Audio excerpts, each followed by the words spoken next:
हर रविवार को घर को नमक के पानी से पोंछे हर हालत में। इससे थोड़ा गुनगुना पानी ले, गुनगुना पानी में थोड़ा साबुत नमक डाल के मिला ले, फिर उस नमक से पोंछे, ताकि रात भर हम सोते समय जो नकारात्मक ऊर्जा को निकालते हैं नींद में, ये पोंछने से घर शुद्ध रहेगा। नमक से पोंछने से आप सोते समय नकारात्मक ऊर्जा को घर में फैलाते हो, इसीलिए सुबह जल्दी नहीं उठ पाते हो। उठते ही उबासी आती है, आलस आता है, बच्चे को उठाओ तो आधे घंटे तक हैं करते हैं। इसका कारण है कि नकारात्मक ऊर्जा घर में गिरा हुआ। या तो शाम में रोज धूप बत्ती लेके घर में घुमाओ, या तो नमक के पानी से पोंछो। घर शुद्ध होना जरूरी। क्या होना? घर शुद्ध। और कभी झाड़ू को सुला के नहीं रखना। मैं लिख के दे सकता हूं कि जिस घर में झाड़ू सो रहा है उस घर में या तो बीमारी आएगी, या झगड़ा आएगा, या उधारी आएगा। तीन में एक पक्की बात है। झाड़ू खड़ा ही रहना कभी भी। कैसे रहना? हाँ, सोता झाड़ू अपने मुख से नकारात्मक ऊर्जा निकालता है। वो सीधा खड़ा रहना, उसके ऊपर के चोर जिससे झाड़ू मारते हैं वो ऊपर की तरफ रहना, और वायु कोण में रहना। घर में झाड़ू कहाँ रहना? वायु कोण। वायु कोण कहाँ है? बोलो माता जी। वायु कोण कहाँ है?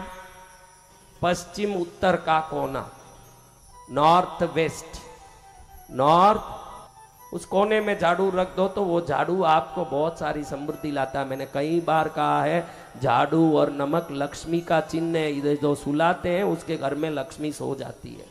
कई घरों में ये दुख निश्चित होता है, उनको कुछ मालूम नहीं, वो झाड़ू को सुला के ही रखते हैं। उसको मालूम नहीं है कि ये लक्ष्मी है, ये झाड़ू, इसको सुलाना नहीं चाहिए। जहाँ झाड़ू सोता है वहाँ मेहनत ज्यादा होगा, पैसा नहीं टिकेगा। कमाई बहुत करेंगे, पैसा नहीं रुकेगा। आपको लगेगा ये सब अंधी बातें, अंधी श्रद्धा है। अरे करके तो देखो, मैं जो बोलूं फिर आपको मालूम पड़ेगा कि ऊर्जा हर एक वस्तु में होती है, और वो हर वस्तु की ऊर्जा को बैलेंस करना जान लिए तो आपके जीवन में इतनी समृद्धि और सुख रहेगा कि कभी दुखी होना ही नहीं पड़ेगा जीवन में।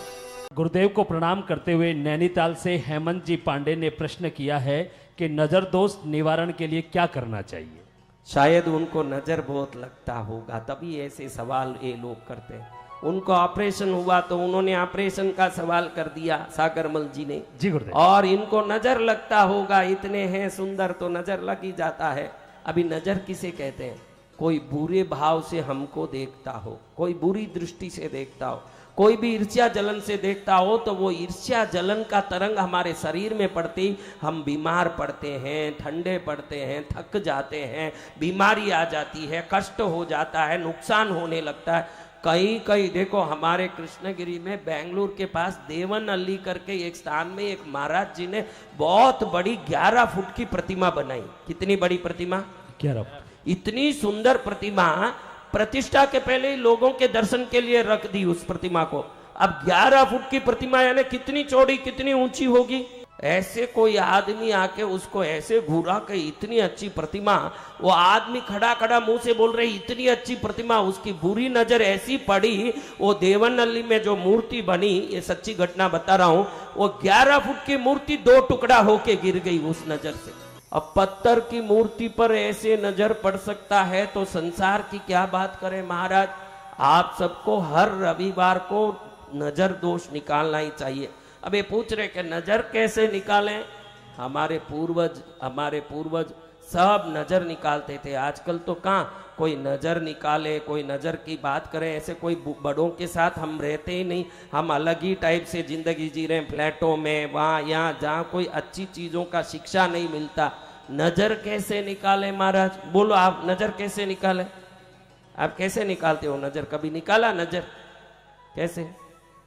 देखो, कोई भी नजर निकालो तो नजर जो जिसका लगा है उसका कोई चीज बाहर जाना चाहिए, नहीं जाए जब तक नजर नहीं निकले। नींबू ले लो, नमक ले लो, उससे नजर नहीं निकलेगा। उससे नींबू का क्या संबंध है? जिसको नजर लगा है उसके 4 लक्षण है। नजर लगा तो बीमार पड़ेगा, या तो बीमार पड़ेगा, या चक्कर आएगा, उसको चक्कर आएगा।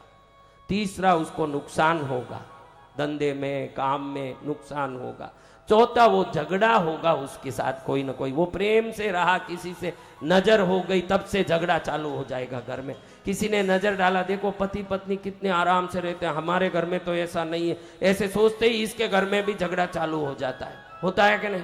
तो इसका एक ही है, जिसको नजर लगा, पति पत्नी दोनों को नजर लगा हो या काला नजर लगा, दोनों को नजर लगा तो दोनों साथ में रहना, खड़ना।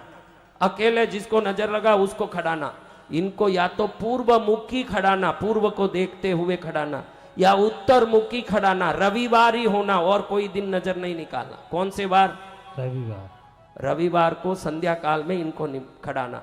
इनकी पैर की मट्टी लेना, थोड़ी सी, क्या लेना? पैर की। इसके बगैर नजर नहीं निकला। पैर की मट्टी लेना। सूखी साबुत लाल मिर्च, सूखा हुआ साबुत लाल मिर्च 5 लेना। कितना? 5 लाल मिर्च। 5 मिर्च लेना। थोड़ा साबुत नमक लेना। उसमें पैर की मिट्टी लेके जीवनी मुट्ठी में भर के इनके पैर से सिर तक घुमाना। ऐसे ऐसे नहीं घुमाना, ऐसे नहीं, उनके पैर से सिर तक 1 बार, पैर से सिर तक 2 बार, पैर से सिर तक 3 बार, क्लॉकवाइज। फिर एंटी क्लॉकवाइज 3 बार, पैर से सिर तक 3 बार, पैर से सिर तक, पैर से। चूल्हा आजकल जलता नहीं, पहले चूल्हे में डाल देते थे इसको, आजकल गैस स्टोव आ गया, तो चौराहे में डाल देना ले जाके। जैसे ही चौराहे में 10 लोगों के पैर पड़ेंगे, गाड़ियां जाएगी आएगी, सब नजर चूर और बिल्कुल सब साफ सुथरा, क्या हो जाएगा? नजर। और आजकल नींबू लेके नमक लेके ऐसे ही वारते हैं, इसलिए वो नजर जाता ही नहीं। इनकी पैर की मिट्टी थोड़ी तो भी लेना, उसको घुमा के फेंक दिया, मिट्टी के साथ साथ सभी नजर का दोष भी गायब। हाथों हाथ परछा मिलता है।